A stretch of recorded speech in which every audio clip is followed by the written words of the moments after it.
Sorry. That's the smoke parts. Token It's on the hookah. It's another edition of What's Good Under the Hood. Greg Hood of Mazda of Columbia on the top left-hand part of the screen. No, the other way. And Rob Sanders from Fox Sports Radio 1400. What's up, fellas? How we doing? We're doing good. You know, you handed me a cookie today, and I got nervous. I'm like, well, you ate hold on. You ate part of it. And so I'm going to sit here, and you just picked it off. You didn't actually take it off with your mouth, did you? No, I didn't. I licked it. I licked it, then I was all good. No, that just makes it even sweeter. No, but the point was I was afraid of what was in the cookie, so I didn't really want much of it. I didn't make them, so there's no good stuff in there. We're safe. Okay.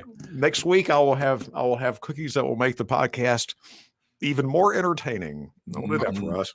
I'm still waiting on my chicken salad. I'm just saying. Oh, forgot all about that. Wait a minute, what?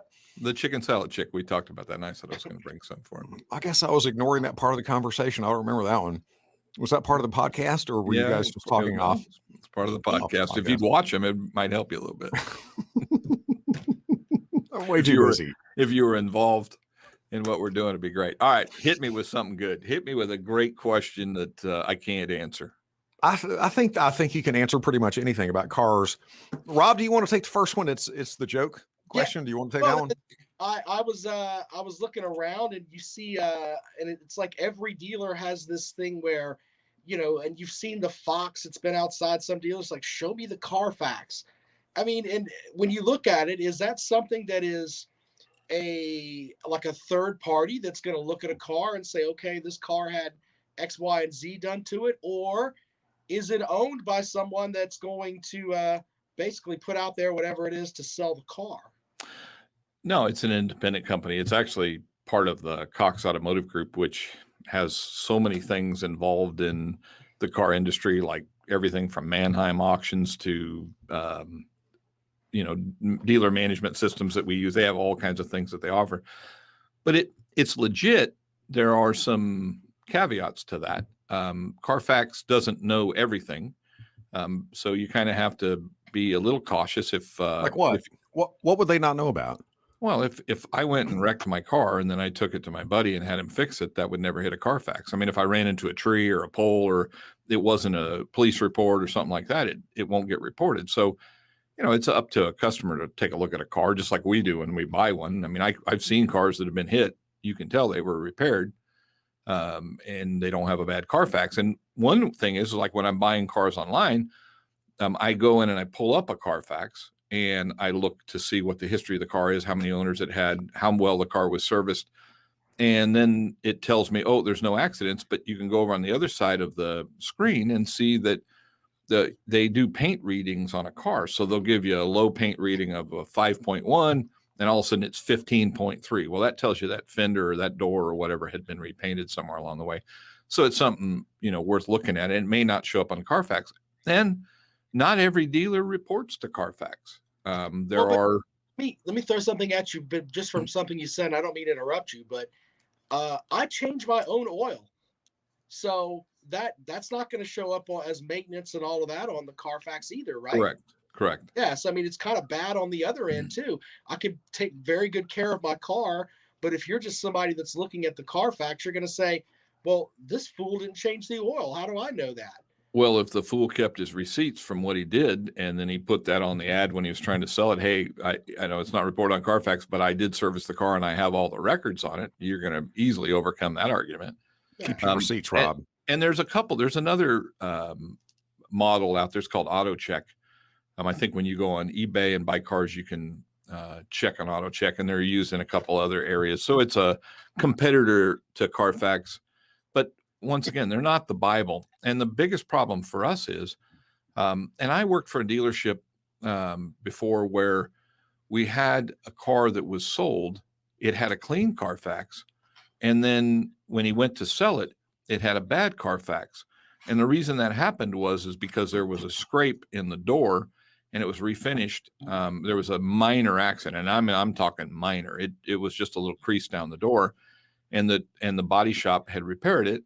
And then they reported it, but it was in that transitionary period. We got the car immediately after it was repaired. We didn't notice anything wrong with it. There was nothing wrong with it. The repair was done extremely well. And then the Carfax didn't reflect anything on it. So when the guy a year, 2 years later, he went to trade it in and he was buried in the car. So he was looking for a way out. He came back to us and said, you need to buy the car back. You owe me 18 grand because you were committed fraud. Well, we didn't.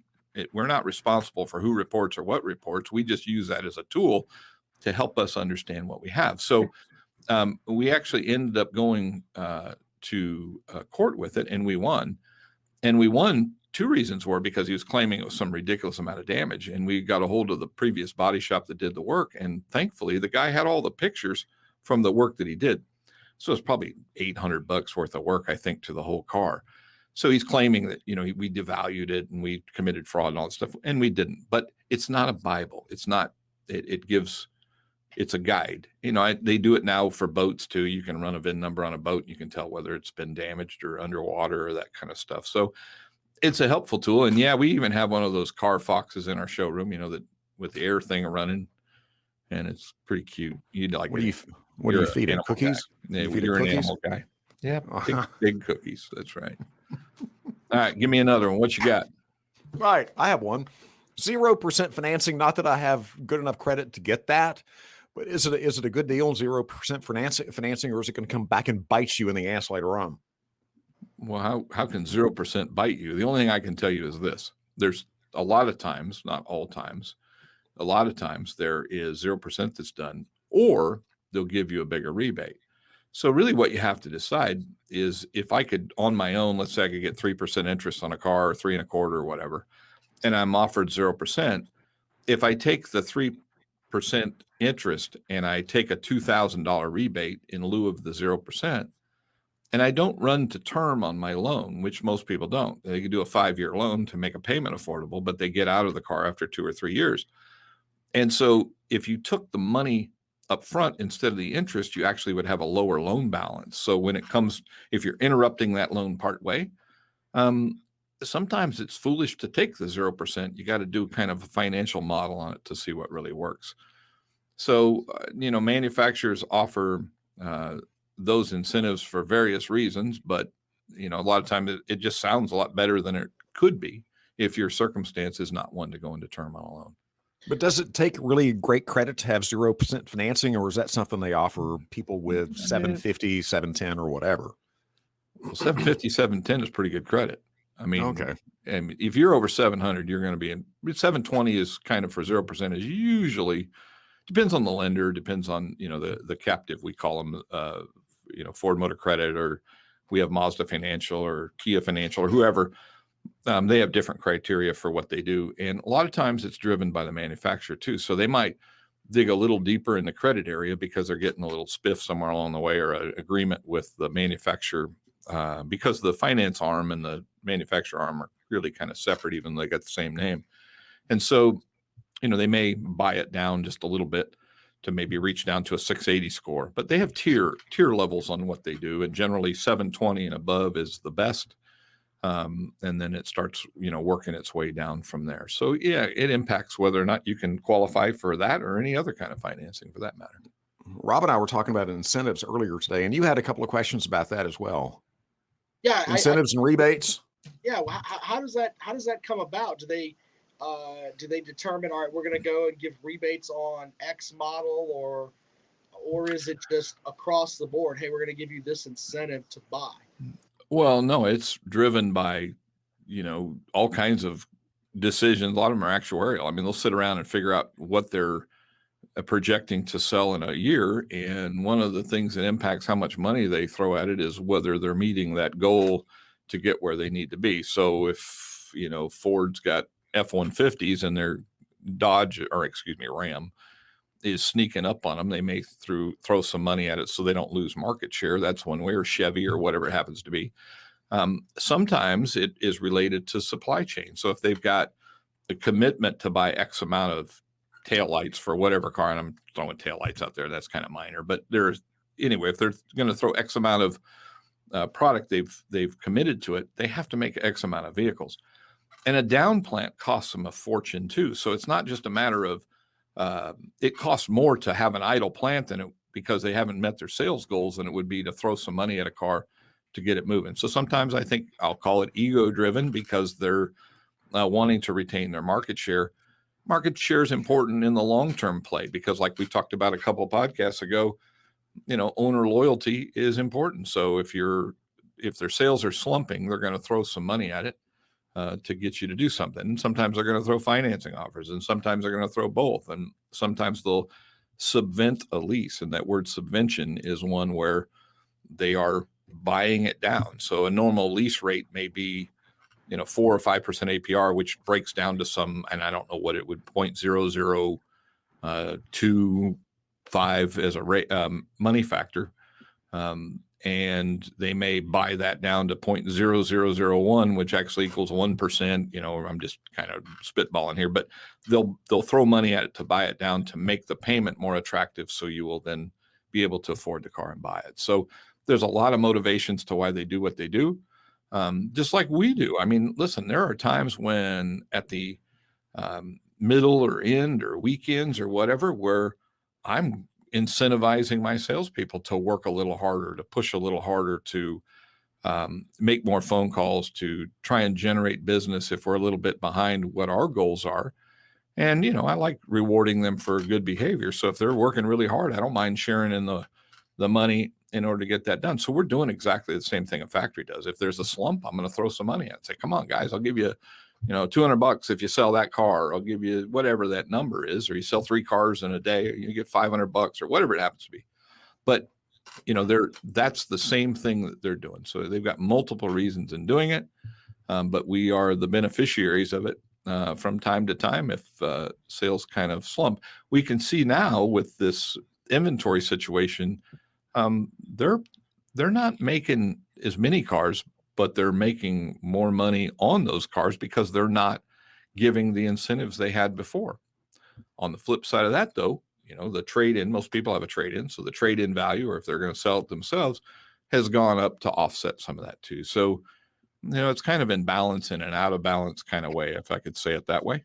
So did that help? Yeah. I mean, is there a time that you get the best incentives though? Yeah, I don't. There's times. He's Well, waffling. No, it's not really a waffle. I'm trying to think about. I think it's a valid question. I mean, I want to. If you're someone that price is the absolute king with you, and you know that you can go in and get the best incentives at a set time. I mean, No, I think that I know what you're asking me, and I think I'm going to answer it a different way. I don't think from the manufacturer you're going to have a particular time unless the market is soft at a particular time or they're trying to meet a certain goal. From a dealership standpoint, generally in the old days, and not now, it doesn't make any difference.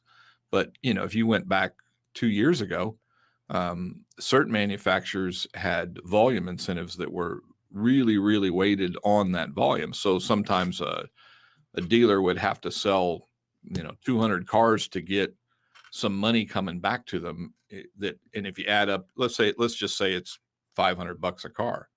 Well, if you sell 200 cars, it's $100,000 that you'll get as a rebate back from the factory by selling that many cars. So they were chasing those numbers. And I mean, I've done it. I've seen it where, you're giving away 200,000 to pick up 250. I mean, it's just insane. And that usually happened at the end of the month. But that kind of theory is just about out the window now because everything's changed. We don't have all the incentives. We don't have all the bogeys like we used to have in order to do what we do, because there's just not enough inventory. So it wouldn't even be fair to the dealer to say, hey, you got to sell 200 cars to get paid any extra money. All right. Well, can you debunk a lie for me, or tell me if this is a lie? You hear all the ads, and It's a lie. They're they're terrible. You hear the ads, and it's like, we have to get all of the 2021s off the lot to make room for the 2022s. There's no lie in that. Well, no, but in a pre-COVID era, when we could actually get cars and things like that. I mean, is that something that's true? Sure it is. You know what? I don't want to have a piece of inventory sitting there having a birthday. And there's things that go along with it. So if lenders will lend on a car or a lease program on a new car, they expire. So if I'm selling, if I've still got 20s on my lot and we're in 21, all the rebates are gone, all the incentives are gone, all the leasing offers are gone. you're on your own and you lose big money to get rid of that stuff, because now you technically have got a used car. You're competing with that market that's already a year old, maybe even a year and a half old. So when they make those comments, they're not lying. They want that stuff to go. So you're going to get a better deal on the previous year car as you're rolling into the new one, because they are more incentivized, for one, from the manufacturer, but two, we've got a bigger interest to get them out of there, because stale inventory does nobody any good. Your first loss is your best one. So you gotta be aggressive toward that. So no, it's not. I mean, do people say it when they don't mean to? I'm sure, but for the most part, they're driven toward that goal. Now, how do you feel about the great lie?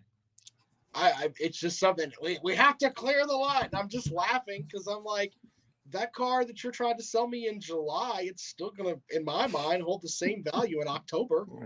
Yeah. Well, that's not true. But anyway, because I mean, a car used to be, it's not even anymore, but it used to be a depreciating asset. Now I think it's an appreciating asset. But for the most part over the years, it was always something that devalued, and the clock is ticking on everything because they put a year stamp on it. So it does make a difference. There's other businesses where it's not so critical, like the boat business. If you've got a 2021 boat and it's got a 2019 motor on it, people go, how's that happen? Well, it's because I got a bunch of 19 motors in boxes, and the motor's exactly the same in 19 as it was in 21. So it really doesn't make any difference, and a dealer will stuff it on the back of it. But in the car business, we got to get them to go. I'm glad you're here, because all these numbers, you're not supposed to do math on the radio, but I'm glad you're here to numbers, because I'm struggling. Andy, you ready, brother? You going to do some math? Let's Andy? do it. And next time, the next episode, I'm going to do math, not on the podcast, because I suck at math. I suck at everything educational. Credit scores and how it can affect your car buying. The next episode of What's Good Under the Hood. Rob Sanders, Greg Hood. I'm Andy Woods. Thanks for hanging out with us today. Hold on. We will leave as we came in. Oh, no.